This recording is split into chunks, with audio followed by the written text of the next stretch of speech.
Vivimos bajo el dominio de un sistema que se presenta como natural, inevitable, incluso científico. Un sistema que te ha enseñado a culpar al pobre por su pobreza, al desempleado por su falta de trabajo y a ti mismo por no triunfar. Pero lo que nunca te dijeron es que el juego está amañado desde el principio. Que el tablero fue diseñado por quienes ya estaban en la cima y que las reglas del juego no fueron hechas para ser justas, sino para mantenerte donde estás. A lo largo de la historia hemos visto repetirse este patrón. Periodos de crecimiento seguidos de colapsos devastadores. La Gran Depresión de 1929, la crisis del petróleo de los años 70. La crisis de 2008. Todos estos momentos no fueron fallas temporales, sino síntomas crónicos de un sistema enfermo. Y ahora, en 2025, nos encontramos una vez más ante un colapso. Deudas impagables, inflación encubierta, desigualdad grotesca, inteligencia artificial reemplazando empleos masivamente. El cambio climático tratado como una externalidad sin importancia. Todo esto no es mala suerte. Es capitalismo en su estado más puro. La crisis que tenemos delante y que muchos todavía no se atreven a nombrar es el resultado directo de una estructura que lo transforma todo en mercancía. La educación, la salud, el tiempo, el cuerpo, los sentimientos, la naturaleza. Y mientras más profundo es el hoyo, más nos dicen que sigamos cavando. Nos ofrecen innovación, emprendimiento, resiliencia. Como si los lemas pudieran ocultar el hecho de que estamos siendo aplastados por un sistema que solo funciona para quienes lo controlan. Por eso este mensaje no es solo una alerta, es una invitación quizás la más seria que hayas recibido, a mirar más allá de las apariencias. A darte cuenta de que mientras tú luchas por pagar tus cuentas, grandes corporaciones acumulan miles de millones en ganancias. Mientras tú sacrificas tu tiempo por un salario que apenas cubre lo básico, ejecutivos deciden el futuro del planeta en cenas privadas, blindados de la realidad. Y mientras tú intentas proteger a tu familia de la próxima crisis, ellos ya están lucrando con ella. Algo grande estaba por venir y ahora está aquí. Y la pregunta, ¿seguirás creyendo que esto es normal? ¿Seguirás aceptando que esto es lo mejor que podemos hacer como sociedad o empezarás finalmente a cuestionar no solo los efectos sino la causa? Porque el tiempo de las ilusiones se acabó. Lo que venga después depende de lo que estés dispuesto a ver y de lo que estés dispuesto a cambiar. Las crisis económicas no son eventos aleatorios. Tampoco son fenómenos naturales como terremotos o tormentas. Son construcciones humanas, resultados inevitables de decisiones políticas, estructurales y económicas tomadas por una minoría que controla los medios de producción y con ellos, el destino de las mayorías. La historia del capitalismo es en gran parte la historia de sus crisis. Desde su ascenso como sistema dominante, ha alternado periodos de crecimiento con colapsos dramáticos. Y esto no porque algo salió mal, sino porque así es como crece hasta asfixiarse en su propia contradicción y luego implosiona para luego empezar de nuevo, siempre a costa de los trabajadores. Veamos. 1929, la euforia especulativa fomentada por bancos desregulados y una élite en busca de ganancias fáciles creó una burbuja que inevitablemente explotó, lanzando a millones a la pobreza y destruyendo vidas. Décadas después, en 2008, vimos la misma lógica repetirse con la burbuja inmobiliaria en Estados Unidos. Los bancos crearon instrumentos financieros complejos, altamente lucrativos y profundamente irresponsables. Cuando la burbuja explotó, esos mismos bancos fueron rescatados con dinero público. Millones perdieron empleos, casas, estabilidad. Pero la élite esa salió más rica que nunca. Estos patrones no son aberraciones. Son parte de un engranaje que, como un parásito, se alimenta del propio organismo que destruye. El capitalismo necesita crecer constantemente, no por necesidad humana, sino por exigencia sistémica. No puede parar. Y para crecer, necesita explotar, necesita extraer más del trabajador de lo que le paga. Necesita transformar la naturaleza en recurso y luego en basura. Necesita generar consumo artificial, crear necesidades donde no las había. Pero ese crecimiento tiene un límite. Y cuando se alcanza el límite, ya sea ecológico, financiero o social, el sistema colapsa. Y cuando colapsa, siempre son los mismos los que pagan la cuenta. Las crisis revelan algo que el discurso dominante intenta: el capitalismo no es un sistema racional ni equilibrado. Está impulsado por la avaricia y protegido por estructuras legales y políticas que garantizan que incluso en el colapso, los responsables nunca sean castigados. Es por eso que en las crisis los pobres son responsabilizados por vivir por encima de lo que pueden pagar, mientras los ricos son rescatados por ser demasiado grandes para quebrar. Es un juego donde las reglas benefician a quienes las escriben y las consecuencias recaen sobre quienes no tienen voz. Y lo más, en cada crisis, el sistema vuelve aún más concentrado. Las pequeñas empresas quiebran, los empleos desaparecen, los salarios se desploman. Pero los grandes conglomerados se fusionan, crecen, se apoderan de más sectores. Así, lo que era un sistema ya desigual se vuelve aún más asimétrico. La crisis, que debería ser un momento de reflexión, se convierte en una oportunidad de acumulación para los mismos que la causaron. Y así seguimos, como si nada se pudiera hacer, como si no hubiera alternativas, como si estuviéramos condenados a repetir el ciclo. Pero entender la lógica de las crisis es el primer paso para romper ese ciclo.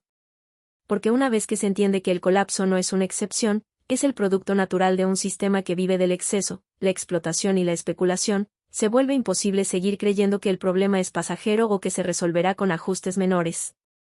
Lo que hay que enfrentar es la estructura. Y mientras eso no se haga, el horror seguirá llamando a la puerta, no como sorpresa, sino como parte del plan. La dinámica de clases es el corazón oculto del capitalismo.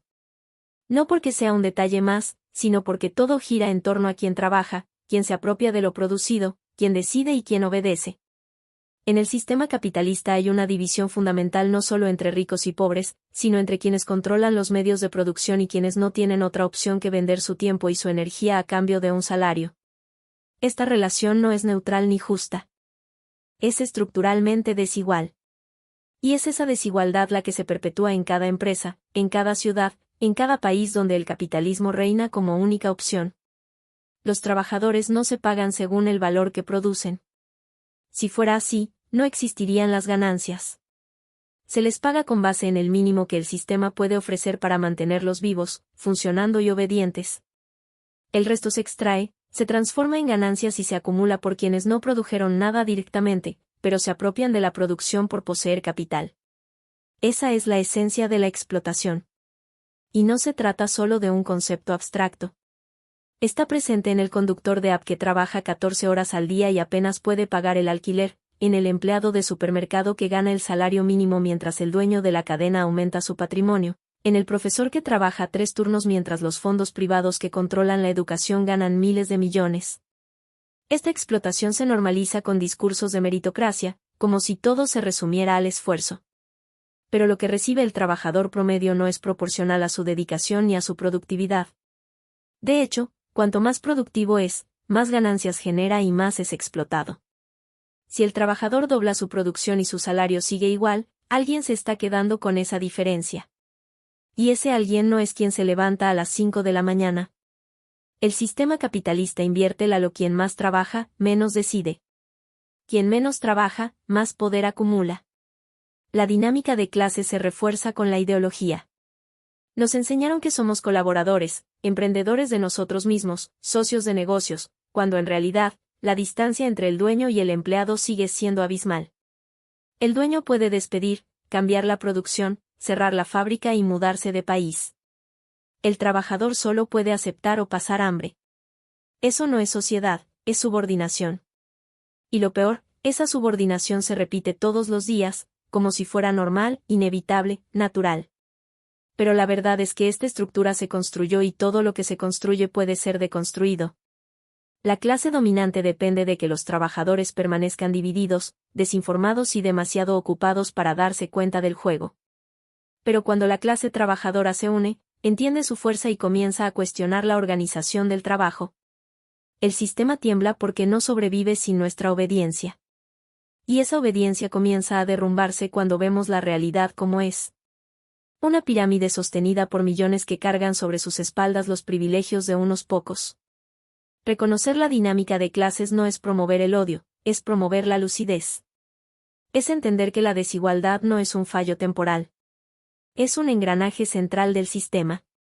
Y mientras aceptemos esto como parte de la vida real, seguiremos repitiendo el mismo ciclo de explotación, frustración e impotencia. Pero la historia muestra que cuando la clase trabajadora despierta, la estructura entera puede cambiar. Y quizás ahora, con lo que se avecina, ese despertar sea no solo necesario, sino inevitable. La concentración de la riqueza es una consecuencia directa de la explotación y la lógica acumulativa del capitalismo. Pero no se limita solo a quien tiene más dinero. También involucra a quien tiene más poder de decisión, de influencia política, de control sobre las narrativas y, sobre todo, de moldear el futuro colectivo a partir de intereses privados. En un sistema donde la riqueza crece exponencialmente en manos de pocos, lo que vemos es la formación de una clase de ultraacumuladores que no solo poseen los medios de producción, sino que también determinan las reglas del juego. Son los dueños de los bancos, de las gigantes tecnológicas, de las industrias farmacéuticas, de las plataformas de medios que hoy no son solo empresas, son imperios globales con más influencia que muchos estados. El capitalismo no distribuye riqueza, la concentra. Y mientras más concentrada la riqueza, más concentrado el poder. Esa es una relación directa, matemática. En los años 70, por ejemplo, el CEO de una gran empresa estadounidense ganaba en promedio 30 veces el salario de un trabajador común. Hoy ese número supera las 300 veces en muchos casos. Y no estamos hablando de 300 veces más productividad. Estamos hablando de 300 veces más extracción, más control, más privilegios sobre un sistema que premia a quien ya está en la cima al mismo tiempo que exige sacrificios crecientes de quienes sostienen la base. La concentración de la riqueza no es solo un fenómeno financiero. Es también un instrumento de dominación. Con grandes fortunas, las corporaciones financian campañas políticas, controlan canales de comunicación e influyen en la formulación de leyes. El lobby empresarial se transforma en engranaje de la democracia representativa, corrompiendo su legitimidad. El ciudadano común, que debería ser el sujeto de la política, se convierte en espectador de un teatro donde las decisiones ya se compraron entre bastidores. La política pasa a servir al capital y no al pueblo. Y cuando eso sucede, el colapso social no es una posibilidad, es una certeza postergada. La concentración de la riqueza es lo que transforma una crisis en catástrofe. En 2008, por ejemplo, cuando millones perdieron todo, los bancos más grandes, culpables de la propia crisis, fueron rescatados con dinero público. Mientras familias eran desalojadas, los responsables eran premiados. Y ahora vemos un nuevo ciclo formándose. Con la automatización, la inteligencia artificial, la financiarización de la economía, la concentración se acelera aún más. Empresas que antes empleaban miles, hoy emplean cientos y generan ganancias aún mayores sin redistribuir absolutamente nada. Esto crea un mundo donde pocos lo tienen todo y muchos no tienen nada. Un mundo donde la desigualdad no es solo económica, sino existencial. Donde hay barrios que viven como naciones desarrolladas, rodeados de periferias sumidas en la miseria. Donde algunas familias acumulan miles de millones en activos mientras otras no pueden pagar una consulta médica. Y lo más grave, que esta realidad se presenta como natural, inevitable, como resultado del mercado. Pero nada de esto es natural. Es una decisión política, un diseño social mantenido por quienes se benefician de él. El capitalismo no genera concentración por accidente, sino por diseño. Y mientras no lo pongamos en debate, cualquier intento de reforma será solo maquillaje. El verdadero cambio comienza cuando dejamos de aceptar la concentración como un mal necesario y la vemos por lo que un robo institucionalizado disfrazado de eficiencia. Un robo que, si no se detiene, hará imposible cualquier forma de futuro común.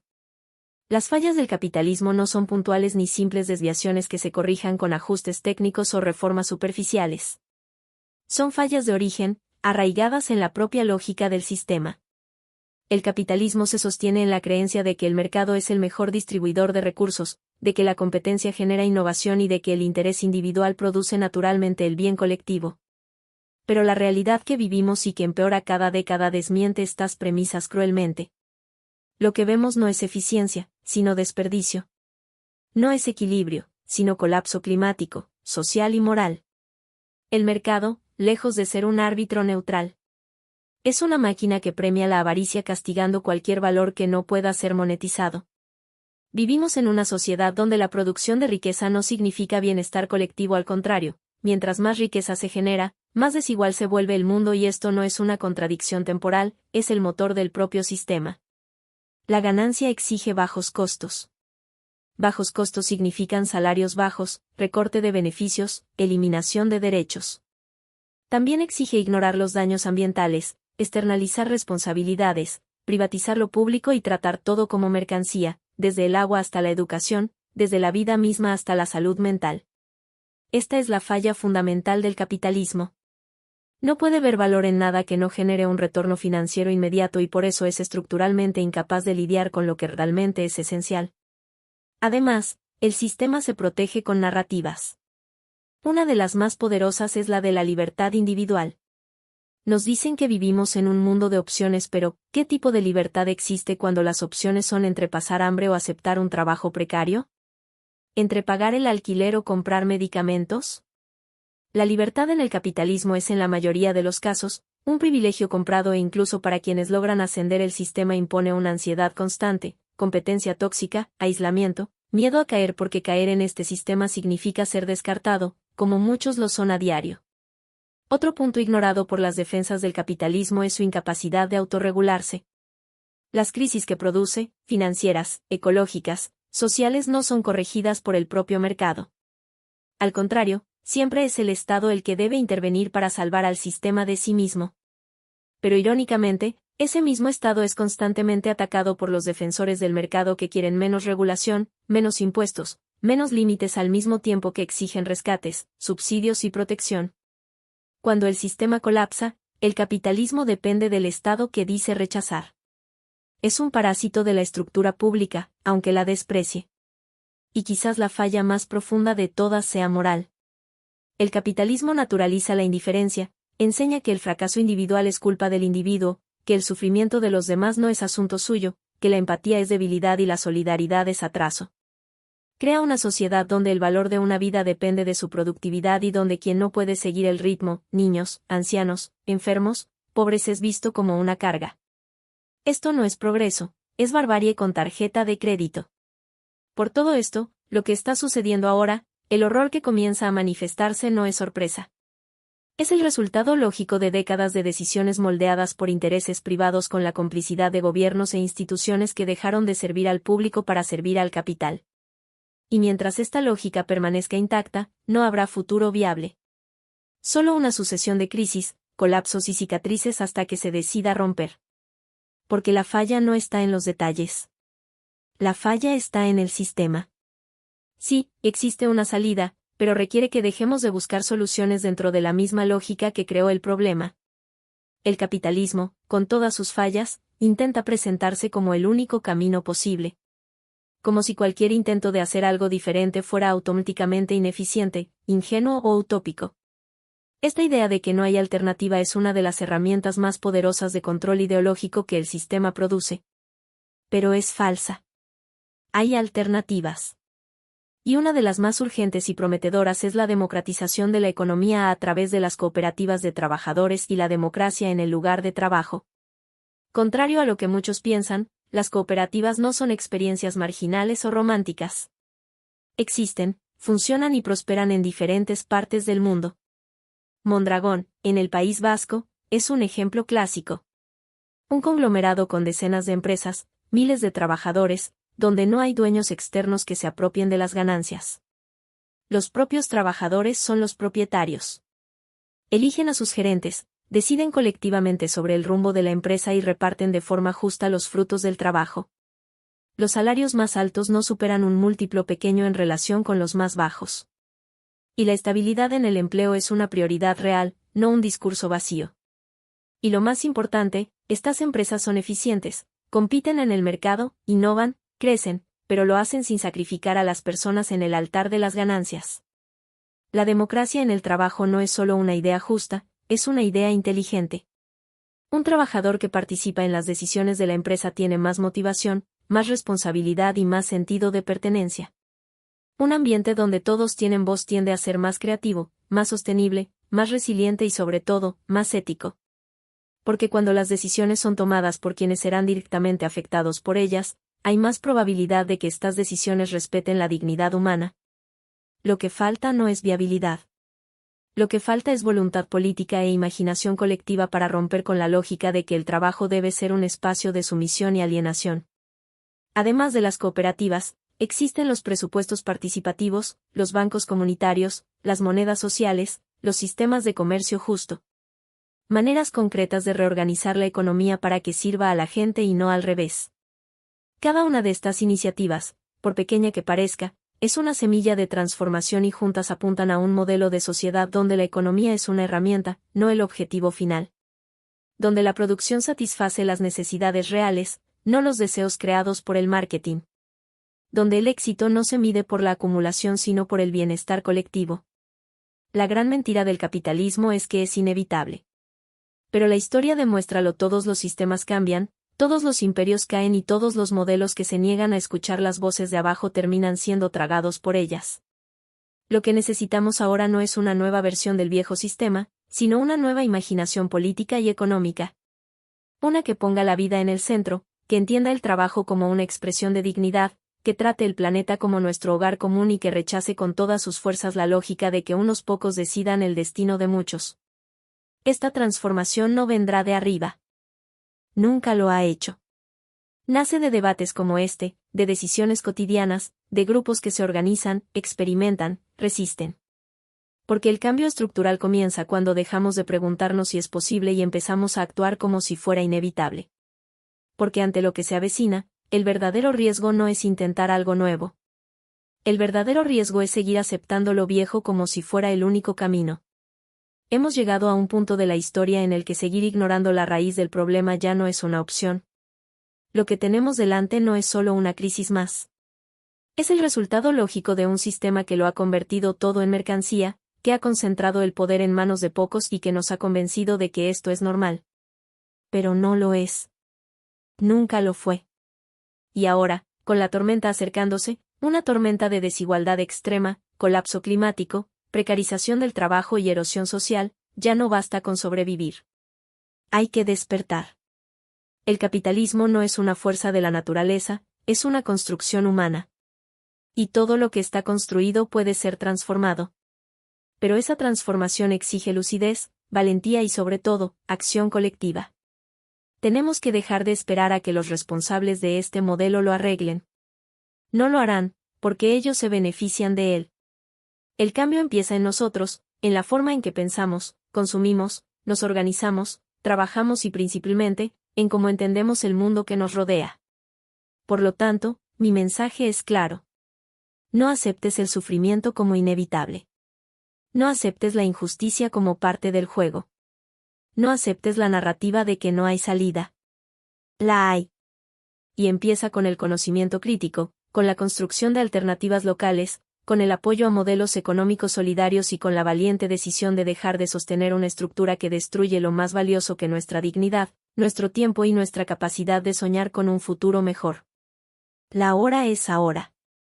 El horror que ha llegado puede aplastarnos o puede unirnos. Todo depende de nuestra respuesta. No esperes a que cambien los vientos. Conviértete en parte del cambio. Estudia, cuestiona, conversa, organízate. Apoya a quienes intentan hacer las cosas de manera diferente. Y sobre todo, deja de alimentar un sistema que no te sirve. Porque si hay algo realmente peligroso en este momento no es soñar con otro mundo, es seguir aceptando este.